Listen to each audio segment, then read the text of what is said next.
We had an adventure this morning. Today was the first day that the intuitive muse has ever driven on a highway. So which highway? I-4. Oh, well. That'll do it. Yeah, you went for the most dangerous highway. That'll get you fired up, yeah.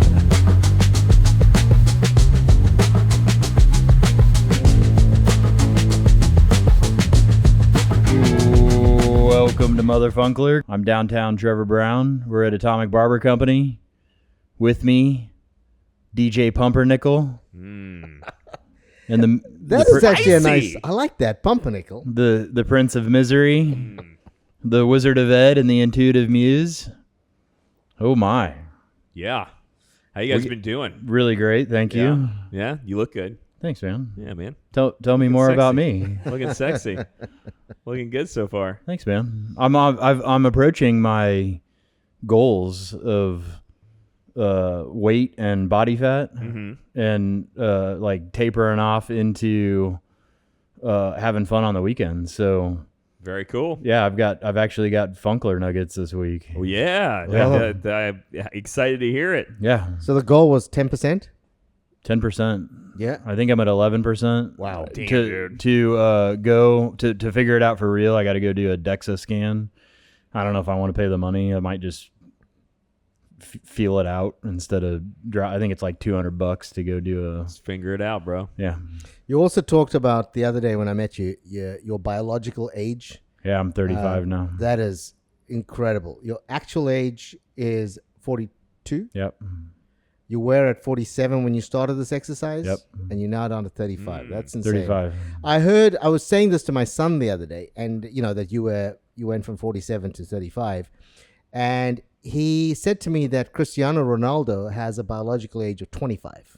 Who's that? I don't know who that is. Ronaldo? He's a soccer player. Okay. Soccer player. He's most famous for being very good looking, and then when they made his bust for a Hall of Fame or some shit, it looks mongoloid. I know who you're talking about. Yeah.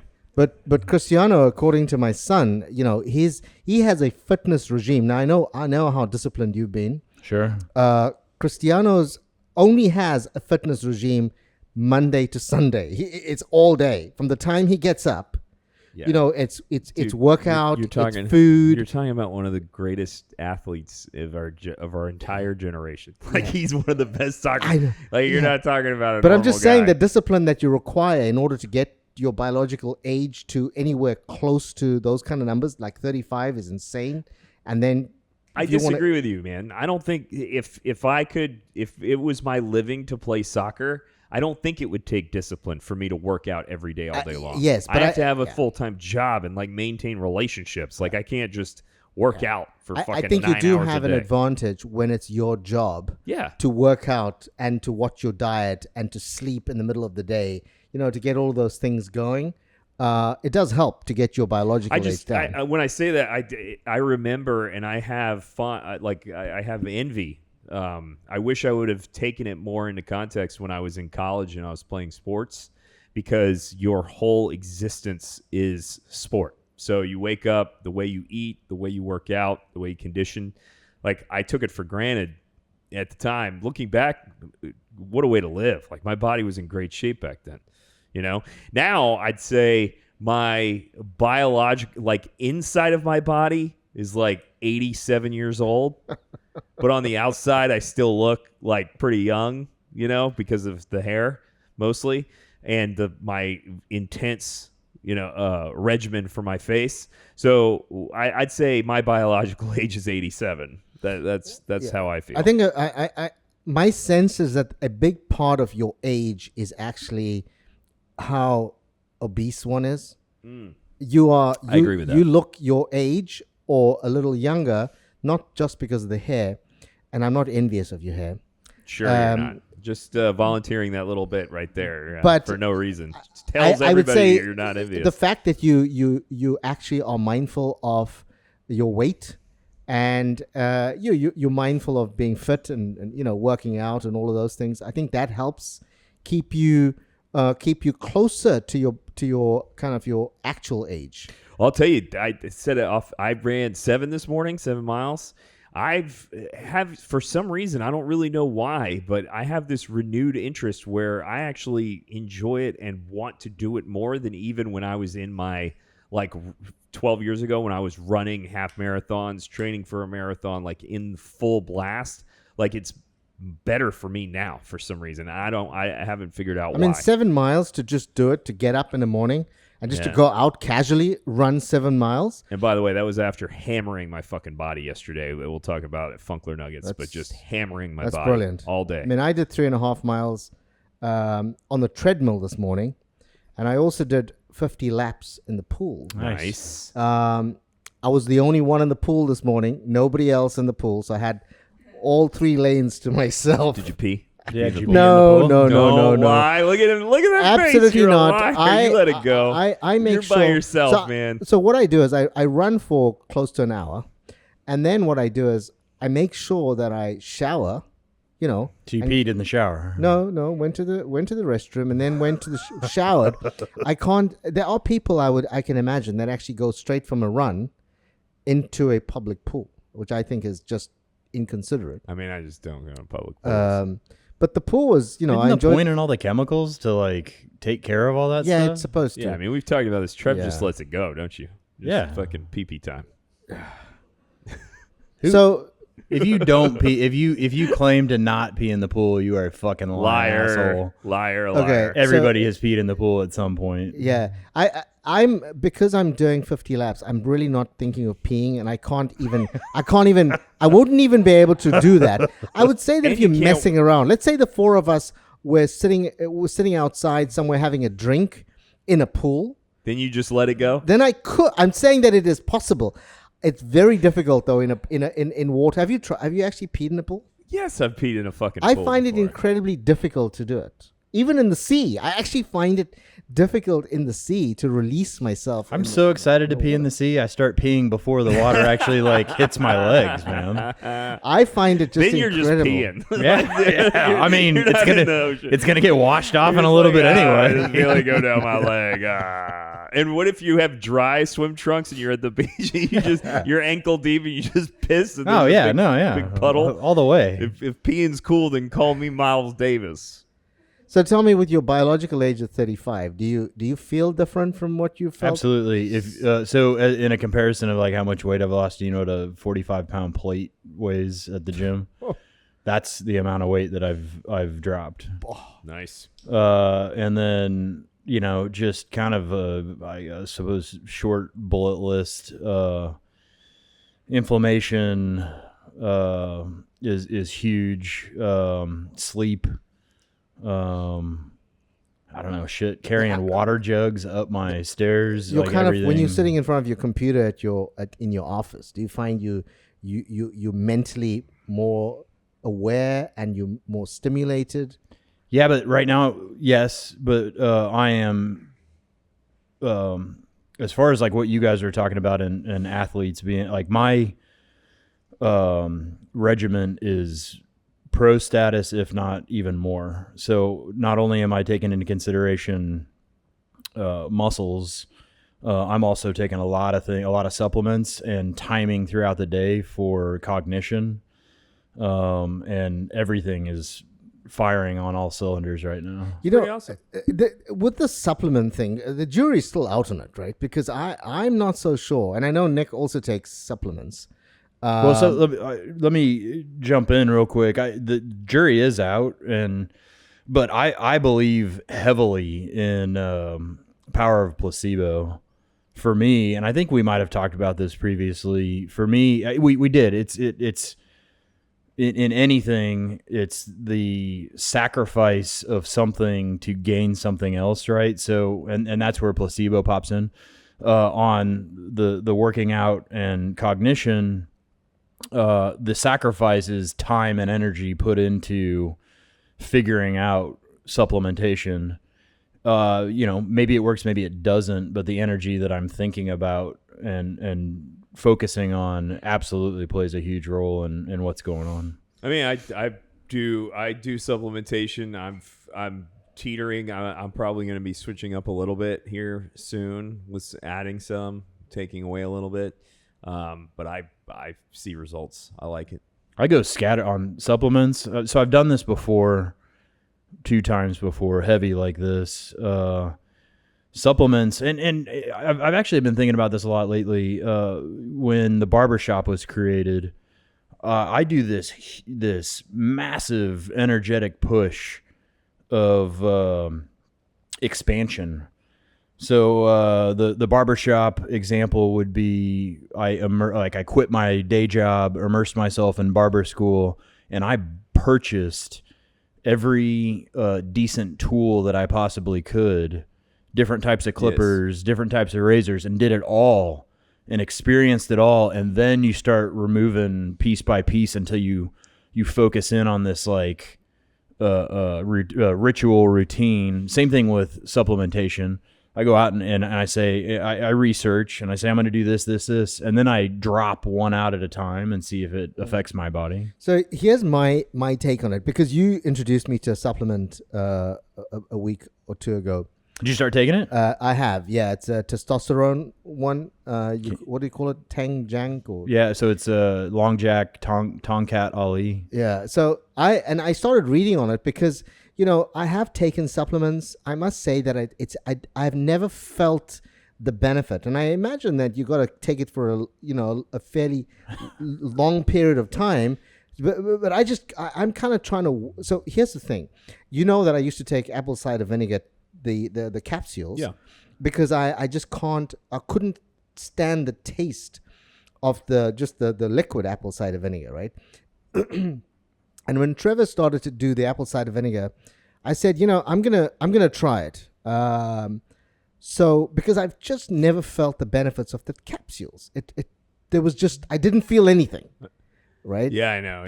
Any benefit. The way you say capsules. That was the cutest ridiculous. thing that I've heard in quite some time. Oh, Capsules. So here's the thing, right? I started to take apple cider vinegar, the actual drink itself, a tablespoon or something.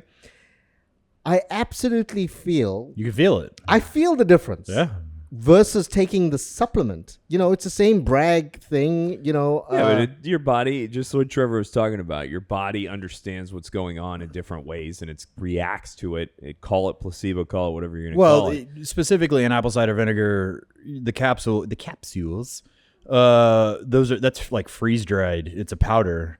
Absolutely, absorption with liquid brag is going to be 1,000 times better than a freeze dried capsule. Right. That's kind of, yeah. So here's the other one. So I've started taking that for the last 2 or 3 months, and I actually feel the difference. I actually also feel that it's limited my insulin, all the benefits of taking it. And, weight loss. Absolutely. I felt that as well around, the tummy area and stuff like that. But the other thing that I started taking, and I'm actually arguing against supplements, is I started taking chia seeds. So having that, soaking that overnight and then adding it to my protein shake or, to a fruit bowl or something. And I've absolutely seen the difference in a matter of like 2 months or 3 months. Whereas all the supplements I've been taking, I really don't see. Capsules. Yeah, I went half into that. Capsules hurt his tummy. So I'm not seeing the benefit. So I'm going to argue that it's actually, I feel I know the jury's out on it. I just feel this whole supplement thing is a money making scheme, and I would rather find the actual alternate. So if there's a apple cider vinegar liquid, I'd rather do that. Agreed. If there's a chia seed, I'll do that. So when it comes down to the supplement game and shit being fake, it's when you have companies putting out what's on their ingredient list is like a proprietary blend, and literally any of us could go right now and go to our kitchen and mix up a bunch of shit, put it in a capsule, and say proprietary blend, and put it on GNC shelves, right? What I supplement with specifically, and what comes in the journey that I've been on since Christmas has helped me more than anything is AI. I've always been into more holistic, natural ingredients and not crazy synthesized crap, which is that gets a bad rap. And I think from some of the research I've done, only like 4% of that stuff works. So your bang for your buck is minuscule, right? But I'm taking cinnamon, ginger, turmeric. So these are all natural existing compounds, and then you can use AI to vet the company and see if it's being tested, third party tested outside. And I believe in taking things like apple cider vinegar, ginger, cinnamon, turmeric, fish oil. So it's not these magic pills that shed your weight. It's timing and making sure your inflammation and gut is healthy. But it's also doing what you did, and I never did it probably 3, 4, 5 months ago. Now I look at the ingredients, right? When you showed me that, you said don't have that version of it. Look at this one because you got to check the ingredients. I never used to do that, right? I would just see what it labeled was. So the other day I went to Publix and I looked at Greek yogurt. I mean, a crazy thing like that, just Greek yogurt, right? And I mean, you know how many Greek yogurts there are, right?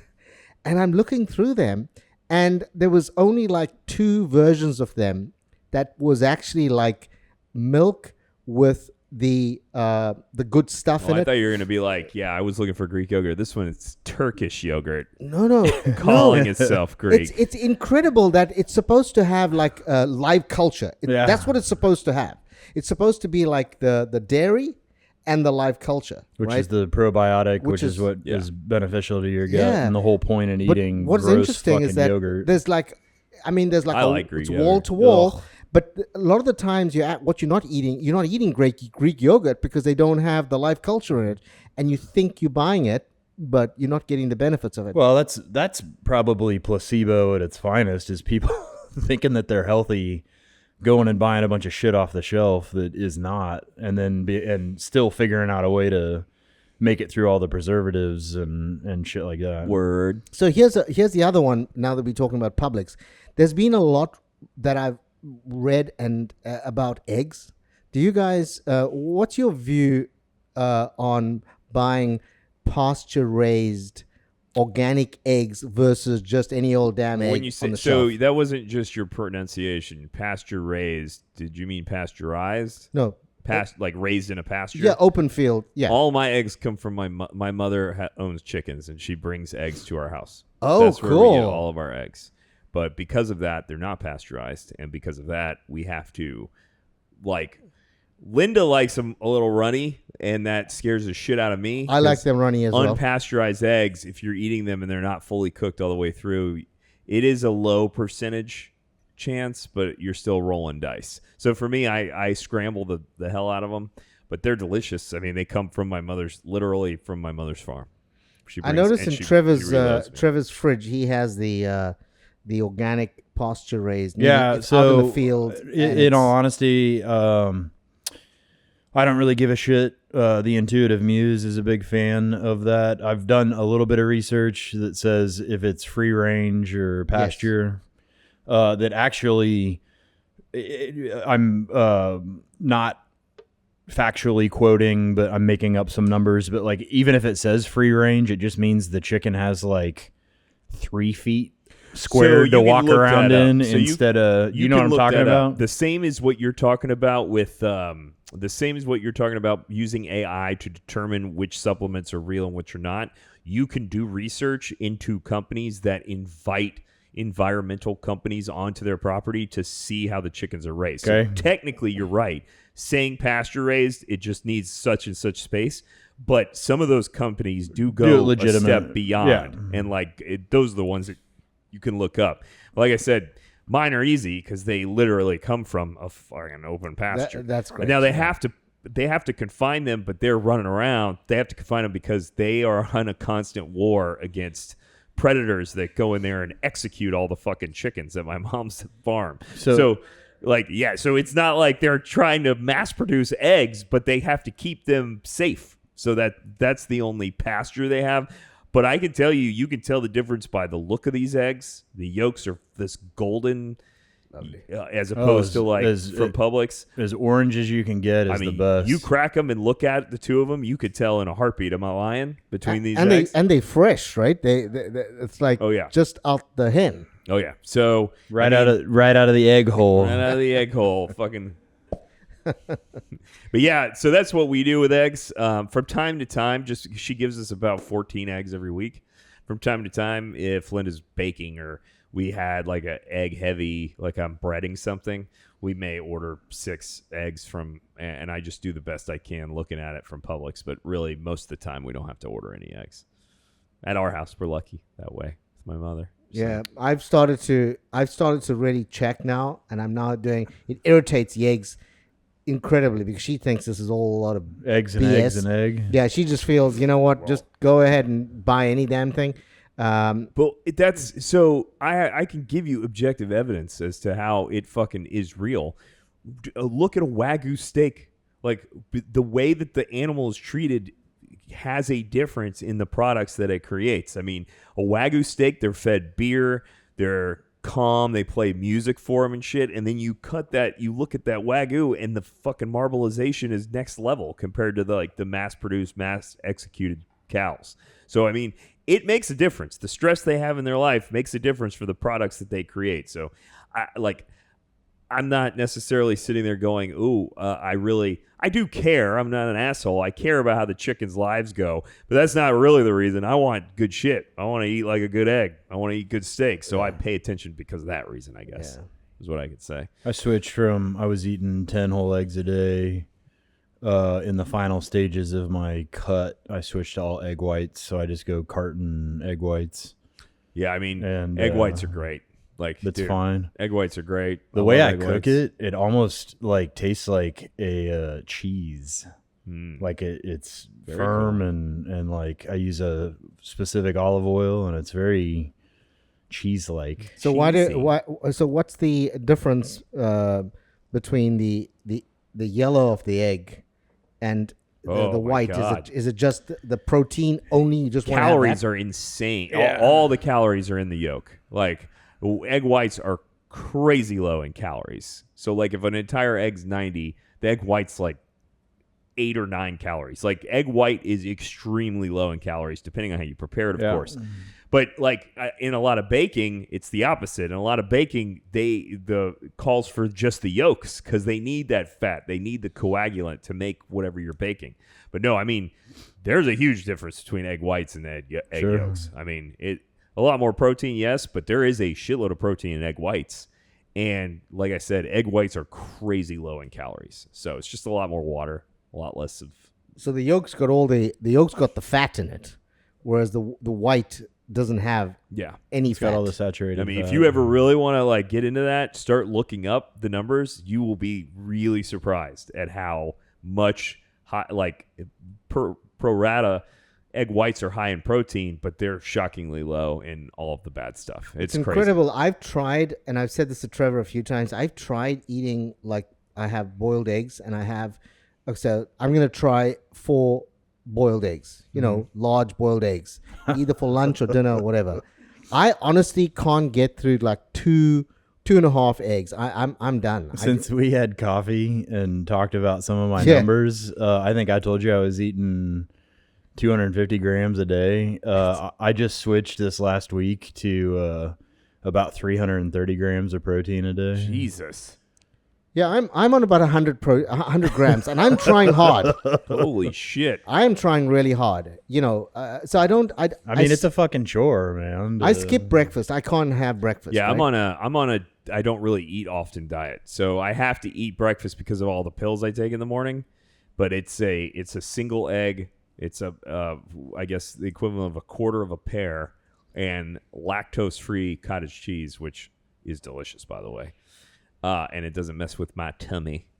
So I have that because I take all the pills. Then for lunch, I don't eat any lunch. And then for dinner, we just have, a reasonable dinner, or I'm out partying and I eat not great dinner. But I'm in a calorie fight. I'm not in a protein build. I'm just trying to stay sinewy and thin. So I'm trying to, work out. I don't want to lose muscle because as you get older, it's one of the challenges. Yeah, I mean, you are a lot older than us, so it's a different lifestyle that you're living. You want to try and make sure you don't lose muscle because, my age is, Do you practice getting in and out of chairs? They say that as you get old up there, I'm going to start carrying a gallon of milk. Yeah, I'm not there yet. But you got to be able to get in and out of chairs easily. So I just want to I care about you, PR. You should practice getting in and out of chairs. One of the things that I'm still able to do is getting up from my knees onto my feet. We can try that one day. If you lose, I think the number is if you lose 10 pounds of body weight, it takes 40 pounds of pressure off of your knees. 10 pounds of body weight, 40 pounds pressure off your knees. That's knuckin' futz. That's serious. That's why I think this running has been going well for me, because before Christmas time, before I left for Japan, I was 22 pounds heavier than I am right as I sit here. And I think that 80 pounds off my knees is why I'm like out running and it feels like good. Like my legs feel good. It feels like fun because my body was screaming about all the weight. And now so you don't wear a knee sleeve. No, just rocking and rolling, baby. I'm using a knee sleeve. I've been using it probably for the last 2 years. Placebo. It helps. No, I mean my knees almost crack when I'm they almost make a noise. And compression is better for circulation. So arguable. It's not if you're really talking, dude. Deep vein thrombosis is a real medical condition, and they literally, it can kill you. If you have a deep vein thrombosis, you don't go to the doctor, you can die. And what do? They go, here's a sleeve for your leg. Yeah. That's what they do. That's it. That's the cure for deep vein thrombosis. Is here's a compression sleeve. Well, I mean, you would know if you used it on the long haul flight. Have you used those compression socks at all? No, I mean, I've only been on one flight in my entire life that was longer than 3.5 hours. So what I typically do is I used to forget I buy the compression socks, I have them, and then when I'm leaving home, on the long haul, I forget to put it on. Now, what it does is that, there's blood that basically sits around your ankles because you're traveling for 12, 14 hours or whatever. And you know that it works because when you wear the compression socks, when you take your shoes off for the duration of the flight, at the end when you put your shoes on again, it's easy. There's no inflammation at all. You're taking your shoes off on a flight? Yeah, I'm sleeping on a plane. I'm not going to wear my shoes. You do this? You take your shoes off? Dude, I wear flip flops and push them underneath the seat in front and go barefoot. Flip flops are one thing, man. You're not. So when you were on that, wearing Crocs, when you were on fuck that Crocs, thank God, fuck Crocs and fuck everybody who wears Crocs. Let me tell you That's something, fucking man. ridiculous. To foreshadow a little bit into Funkler Nuggets, today we went to Ivanhoe Park Brewery and where we had lunch. And I just bring that up to say I'm at a brewery in the middle of the day. All these fucking nerds that are around my age, these fucking dorks, are wearing Crocs. And I'm like, you should be fucking ashamed of yourself. Like, I'm like, this is like giving up. My dad always used to say, you give up as a man when you start wearing fucking Velcro on your shoes. You know what I'm saying? Because that's how it was in the 80s. His friends would get old enough where they'd wear Velcro shoes because they just don't give a shit anymore. To me, Crocs is like, I don't care. I'm a fucking loser. I'm a nobody. I don't care who knows it. I'm a fucking complete piece of shit. Those things, that's disgusting to me. You know the story behind Crocs, correct? Did somebody make them to play a joke on all of humanity? You're going to love this. So they actually came from the movie Idiocracy. I have heard this. You may have told me. So the, what do you call it? Not costume designer, the same deal. Was tasked with coming up with a uniform for everybody in the future, and they came up with Crocs. A future in which everybody's so fucking stupid that nobody can do that they're putting fucking sports drinks on the plants. So the costume designer was like, what would somebody who's so fucking stupid would wear as shoes? And they came up with Crocs. Yep. I love it. And now they sell Crocs. What Just about stupid people. Would you say that a person is a loser that's wearing Crocs and they have those beads on them? They take the time and they design their own Crocs. They put in those. I can't goodies. believe that time is spent focused on what fucking decorations. I agree. Idiots seen are going to put those? on their However, stupid fucking shoes. The youth. So when I see somebody who's like 13 or younger wearing them, I have a different opinion. I don't like that person's just doing whatever. the same thing I was doing in my generation, which is whatever you guys are wearing, I'm wearing the fucking opposite of that. Like it came out of after the 80s where everybody was wearing tight spandex and shit. Now I'm wearing fucking Jinkos and chain wallets and shit. Like because I was I was 13, I was rebelling against every authority figure. So if you're 11 or 12 and you're doing your beads on your Crocs, that's forgivable. I'm talking about a fucking 43-year-old man wearing a tucked-in polo shirt with fucking bright-colored Crocs. That person needs the fucking slaughterhouse hammer to the fucking head. Like that is Agreed. That's not fucking cool. Like that is despicable. Like it's gross. Have some fucking pride lost in your yourself. man card. Actually, lost your human card. I think it's fucking horrible. So can we put a note down in our notebooks that this is the first time the three of us have agreed on anything? I know. Fuck Crocs. I mean, That has never happened terrible. before. It's terrible. All right. We're going to have to Absolute. try over the next few years to try and find what's the second thing that the three of us agree on. So I can go a step further. People would also argue adults with Crocs. Here's a couple of situations. Cooks. I've noticed like line cooks and shit like to wear them. Still not an excuse. A fucking terrible nightmare. Give me a fucking break, dude. Medical. They sell and the other one's medical. They sell slip-resistant, comfortable shoes that you can wear that are not fucking stupid Crocs. I just there is no excuse for it. An adult wearing Crocs, get the fuck out of here. Get the fuck out of my face. Seriously. I think that it's a sign that we're in fucking trouble. Like people wearing that shit. Oh my. Well, I don't really know how we're gonna follow up fuck Crocs, so let's get into mother licking. Yeah, we do have a lot. So why don't you hit it? Why don't you start us off, baby?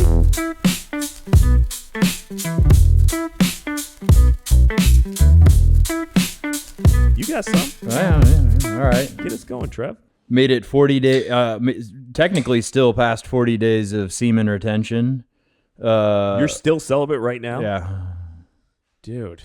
I'm going for it. So here's what? I'm. When are you gonna stop? I'm gonna tell you what I'm doing, and I think it's making me like a really happy person to try to figure this out. I am tuning into my nervous system. Your ball sack. I am going to decouple orgasm and ejaculation. So you can have both of those singularly that aren't attached together. Then you're telling me that you think scientifically that you're gonna have the ability to have orgasms without ejaculating. I know. For most certainly. You know, if this was something that existed and people could do, it would have been done. It is done. It's tantric. So it's tantric, and there's tantric. You're not having an actual physical orgasm. No. There's another. I can't remember the name of what Far East ideology or philosophy it is, but literally you can do that. The other thing that I'm doing that dovetails into this is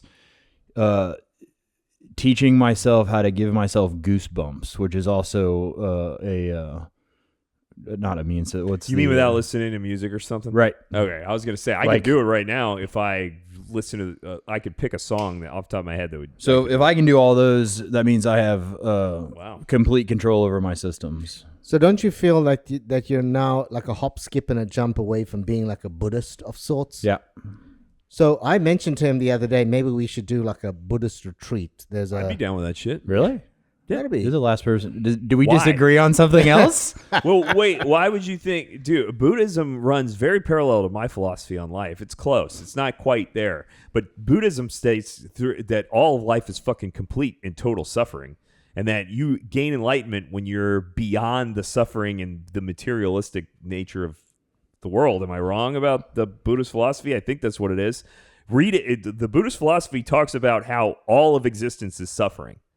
And in fact, if you're a Buddhist monk, you embrace all suffering and eliminate all pleasure from your life. You so that's what I'm embrace saying. it. It's close. It's not the same. I'm saying you just embrace the fact that everything's terrible so that you're allowed to enjoy the only things that aren't. They see the positives in all the misery. They do start from the place. That's what I was saying. Of misery. It's close. Yeah. It's close by, Yeah. and I'd love to educate myself more on it. That'd be Doesn't cool. mean that All that's right. what I'm going to do.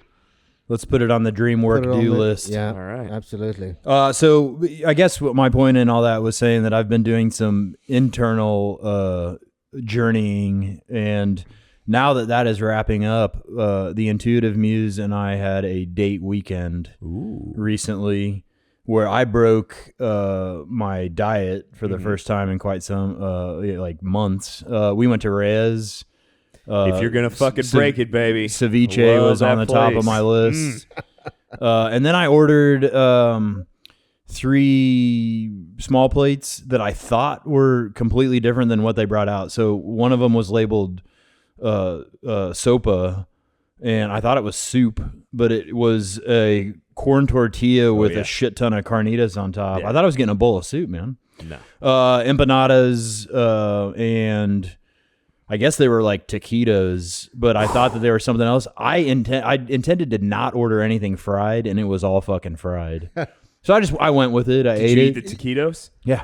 Dude, the fucking in red sauce. Oh my god, yeah, they are good. the fucking best. It was good. I went for it. So what do you think of the ceviche though? Because that's my favorite. It is your favorite. Nick and I used to go there on Sundays, and that's all I would order. You know, it was a good thing.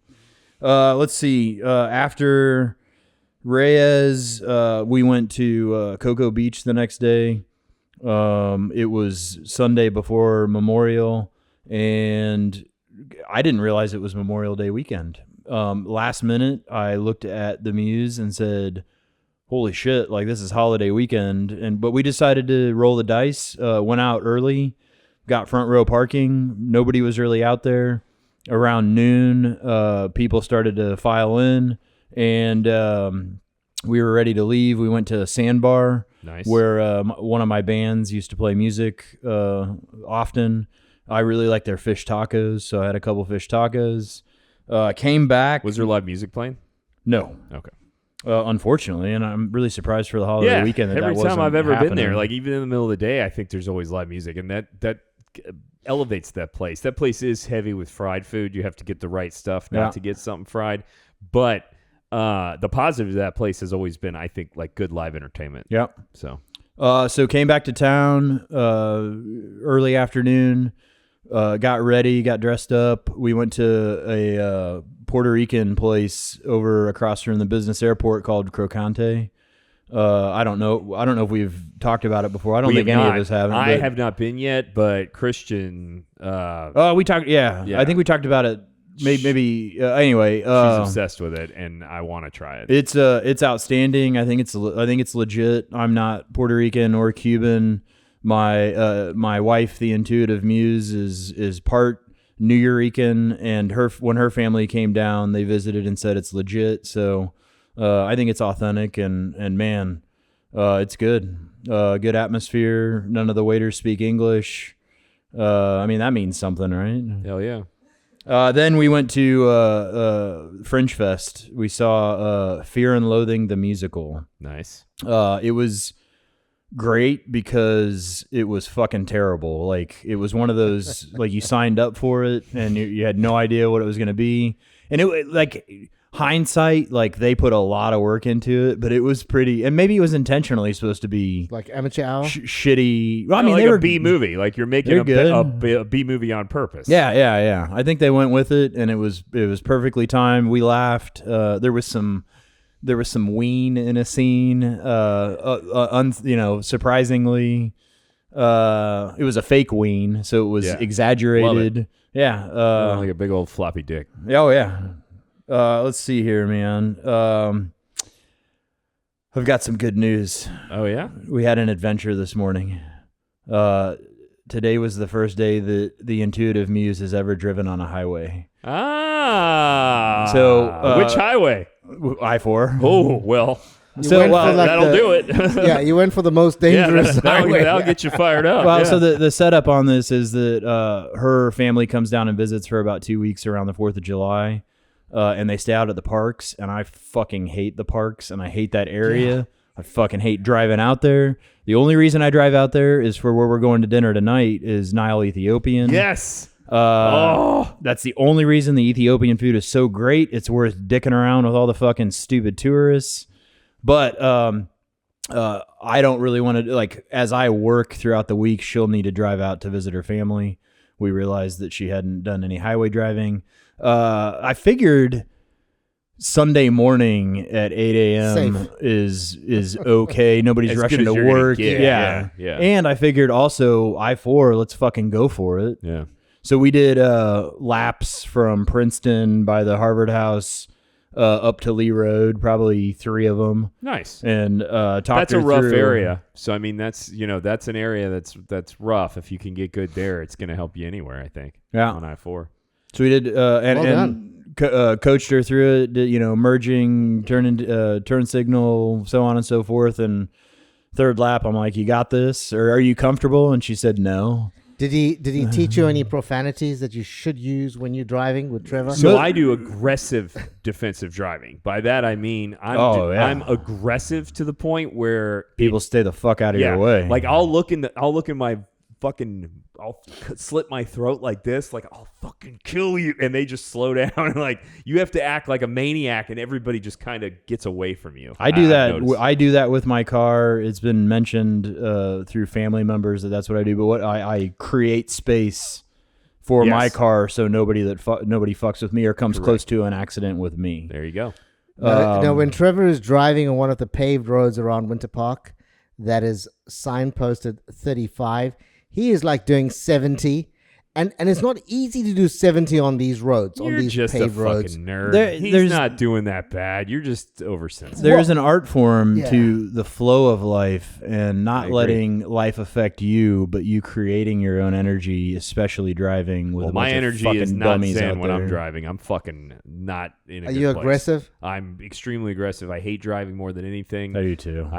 It stresses me out. And then I could chill in a fucking Uber, and it's like the greatest thing ever. In the same shitty traffic, I just don't care.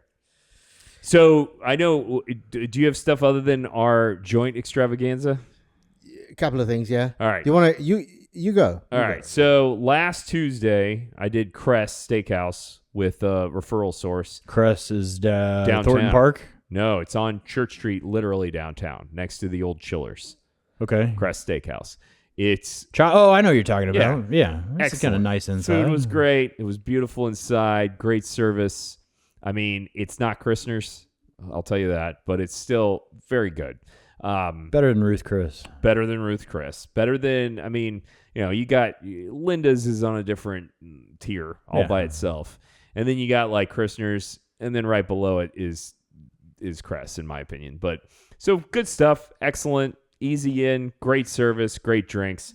I went to Tangeray's after that on a Tuesday night and fucking got a little bit too crazy right before we left for Chicago. But Tanks was great. You're going on vacation. You should get a little crazy. Sure. Then I want to talk about Thursday of this week, date night. We went to Sparrow. Oh.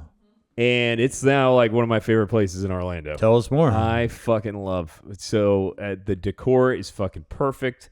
The service was excellent. The food was fantastic. The drink was great. The music, it was like disco night with a DJ. I absolutely fucking love it. It is just in my wheelhouse 100%. Okay. It's like I kind of got an Alfie's vibe to it, but it's not going to be crammed with 19-year-olds like Alfie's is now. But I can't speak enough about it. It's owned by the same group as Reyes, Osprey, Sato, the Monroe, and now Sparrow. Highly recommend. A+. We had an opportunity to try a lot of the menu. The sole, which is their fish, unbelievable, delicious. Their ragu, like spaghetti that had, it's not spaghetti, like ziti with spare rib, excellent. The mushroom pate was great. They have a carpaccio Caesar, which is like not a salad, it's a carpaccio with Caesar.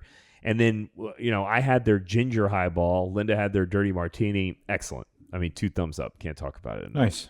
Can't wait to go again. You guys went recently. What's your experience? I don't want to agree with you, but I have to.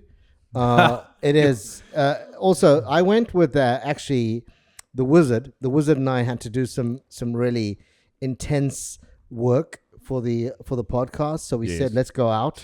It was their soft opening for the week. And we went on Wednesday.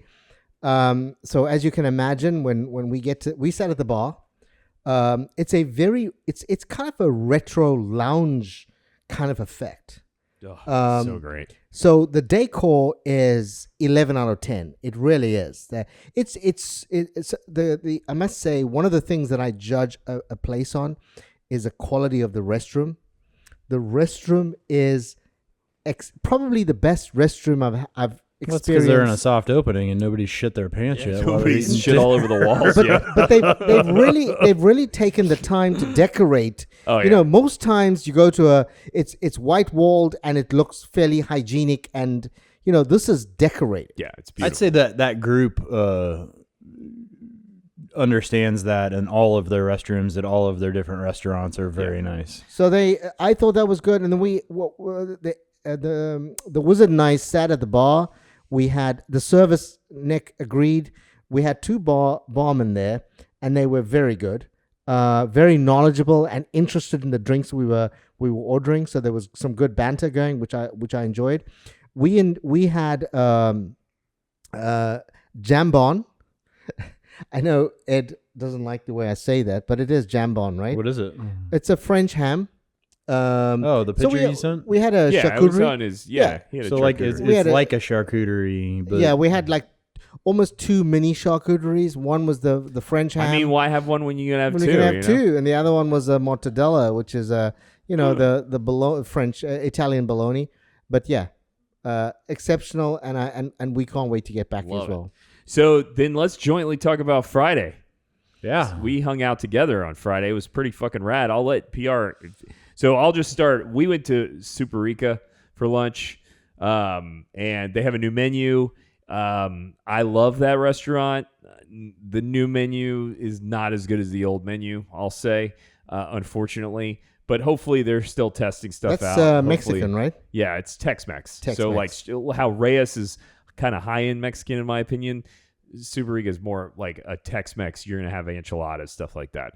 It was still delicious, don't get me wrong, but it's just not as good. And I felt the need to report it. That was on Friday.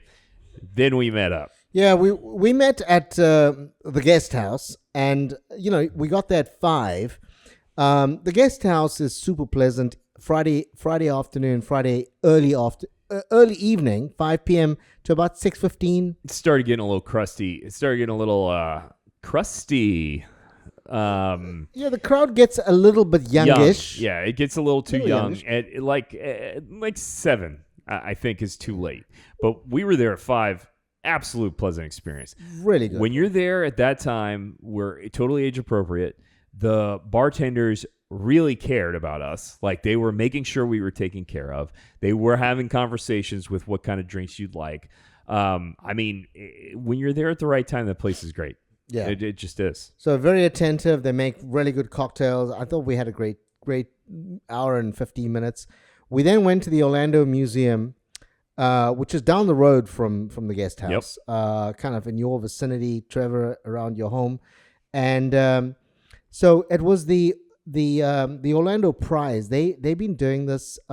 It's an award for the best non-professional artist. So the curators go out into Florida. It's a locally curated award, and they find 10 really good artists, and you know, they kind of put them up in their galleries for a period of time, and you know, so I thought that's a great initiative. The winner of that was a lady, Natalie Alfonso. Isn't it Nathalie Alfonso? Nathalie with a Yeah. TH, yeah. So here's the thing. I thought the experience was very good. There was some really good food options. There were some really good food options, Ed. And you know, Are you being serious or facetious? no, what was that? What were we eating? Little Giant was there, which is the Chinese pop-up by Christine and her mom. We had siu mais. Was it rice noodles as well? Yeah, rice noodles. Yeah. Yeah. So the you know, the food was nice. So I thought the museum really put in a good effort. You know, it's a beautiful museum. It really is. And you know, if you have an opportunity to go and have a look, it's a great experience. What I found to be my only, like, the real downer, and I hope that you know, we don't have that again. Two things really. One on the side of the museum is that when you're doing an awards evening, you need to really get your mic and your speakers working properly. You couldn't hear them announce the winner because it wasn't loud enough, right? So that was down, and I would thought that's like basic stuff to get right. You're gonna you have a podium, you have a microphone, and you have speakers. Yeah. And they need to function properly. Sure. Right? The other thing that I thought was most unfortunate, which I was quite surprised about, is that during the formalities, there was a racket. Oh, okay. There was just the loudest. I mean, nobody stopped talking whilst. Well, that's because they didn't have operating AV equipment. Well, if it's loud and somebody starts talking, everybody shuts up. Yeah, but you're in a museum. You're kind of in a gallery, and you're not in a rock concert. You're kind of in a place that is typically quieter. I don't know about that. And what I was disappointed. This sounds like old man stuff. I like it loud. I like it. Get partying. off my lawn. And I've been to events there that are loud. What disappoints me about the place, and I get it, I guess. But what disappoints me about the place is that the no food and drink fucking nowhere rules. Like there's a sign everywhere. Like you're confined to a 10-foot by 10-foot space if you want to have a drink. Like we're not our institute, Chicago. Like there's not the original Lady Hawk on the wall or American Gothic. Like it's beautiful works of art. I get it. They're expensive, but this is not the fucking Louvre. It's a party. We can walk around with a drink. Like they're missing an opportunity by making us fucking cram into this one shitty little room if you want to have a drink. Yeah. For which there are art pieces in that room anyway. So like the stupid fucking signs, you can't take drinks anywhere, shit is dumb. I think. What are they going to do if you do? They have security guards fucking standing there. They're like, can't bring a drink in here. I'm like, God damn, really, dude? Come on. So after that, Lynn and I went to Mills After Dark at the Mills Market. Talk about awesome. So first of all, we were featured prominently in all of their social media because we also showed up and inadvertently cut a line that reached all the way around a block. We had no idea we were doing it. I mean, I was half in the bag from being at Guesthouse and then at the art museum. We went inside. Oh, they're like, oh, Mr. Stool, we have an list. Go ahead and stand right here. So we just stood there. And after like 5 minutes of standing there waiting for him to open, I kind of lean and I'm like, shit, there's like a fucking line all the way down the block. I'm like, I think we just cut everybody in line. And sure enough, when you watch their social media of them letting everybody in, Linda and I are like the third and fourth people walking in. And I was like, we cut the entire line. I felt kind of bad about it, but then again, I didn't really feel that bad about it. And the food was amazing. I got to try cowboy curry, which I had never tried before. It's one of the newer places in that Mills Market. Highly recommend Kai Kai, Oni Girl, and then the excellent coffee with, I can't remember the name of the place, but in there is an excellent coffee spot. Now, it's not going to be an excellent black coffee. It's very sugar coffee, but, for a treat, it was pretty good. So that's what we did after the art event. Didn't you guys keep partying? After the art event, well, I didn't keep. I went to the sunroom, and I don't recall going there before. So this kind of because you were shit faced. Was I? But this time around, I must say that it is. So we got to the sunroom probably 8:30-ish. 8. Probably like 7:30, 45. Amanda was home by 9, so okay. if you can backtrack from there, but I thought that was very early, and I was not impressed by your Friday night endeavors to imbibe. I mean, our Friday we left the art at like 7:30 to be at Mills by 8 because that's when the doors open for us. So if you guys left it around the same time, you probably got there like. So you were blurry at. No. 7? I wasn't checking my watch, but is that what if they we call got it? there at 7:30 because we left after them, so we would have got there just after 7, maybe 7:45. It was the sunroom is actually very pleasant. It's a really good. You're not breaking the fucking ceiling here, bro. We go to sunroom all the time. I love that fucking place. Yeah, I would say that it is definitely a place. I mean, compared to Guesthouse, for example. I don't like how loud either of the places are because everything's concrete. Like, I guess it gets sunroom, although Sunroom to me different. never really and gets that cooler. loud. I think it's loud in there. And they have the Saturn. Their drink, the Saturn, is one of the best ones in Orlando. It's fucking so good. Yeah. But during the holidays, we go there and have like their holiday drinks. They play like Batman Returns, which is quasi a holiday movie.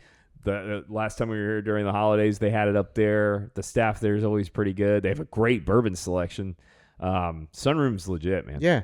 No, I thought it was. I was concerned because I thought we are gonna walk into like a 20-year-old party, and it completely wasn't that. Yeah, it's not that bad at Sunroom. Now, it does get bad on Friday and Saturday nights. If you're there later than you were, you start getting there at 10:30 and such. It gets to be guest housey.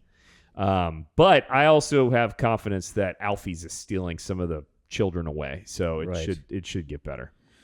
And then last night, Yegs and I went to dinner. We went to Sushi Saint. Fucking love Sushi Saint, baby. Which is, so I've heard a lot about it.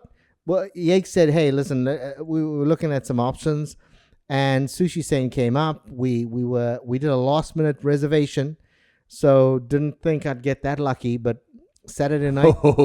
So never mind. I won't go to the lucky thing. No, it wasn't there. It was a Buddhist lucky. And and you know, no boom boom. So No boom boom. No boom boom. No. So here's the thing with Sushi Saint, right? What I like also, again, Ed, it's the decor. It's kind of a loungy effect. I love that loungy effect. You don't feel like you're in a restaurant. I think this idea of small tables, a nice bar, low sitting chairs, that was fantastic. Obviously, I had the sashimi, the set of 5. Yeah, the rolls. The hand rolls. Before that, the sashimi was just the like 5 different types of sashimi. Oh, okay. Which I thought was good. It wasn't the best sashimi I've ever had. I mean, you can't go wrong with sashimi. It's just kind of, Yeah, you can. Fucking fish can be gross. Raw fish, but it was good. Filled with parasites. What Yegs had, so they have an incredible range of vegetarian options. Yes, which is and so she got me to taste some. Did you try the cucumber salad? The Szechuan cucumber is outstanding. It is probably the best thing I've had there. But anyway, so we had it twice over. At the end, we decided we're going to order that again. That's how good double it was. order. Wow. Yeah. But here's the thing that I enjoyed the most was the hand roll, right? So it is known for its hand roll. That's what it's, yeah.